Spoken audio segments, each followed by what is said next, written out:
check it out. Found a little spot for my date tree. It's a Persian date. One of the two I got recycled from a client. Right next to my potted aeonium. And then my avocado that I grew from seed. And then we got a little kumquat down here.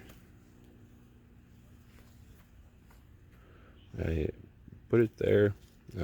The kumquat was actually there first, but then I grew the avocado from seed and it just grew above it. And it kind of created a good companion planting.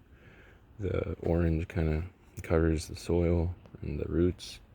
And then the avocado gives, the kumquat shade. Cool little permaculture relationship.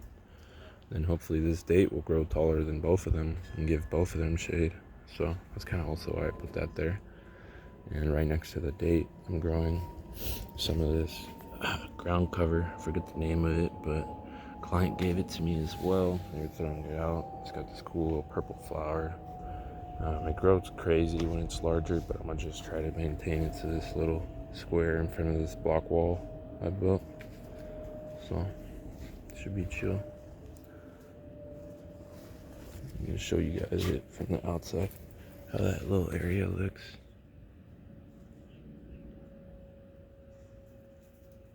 Have a good one.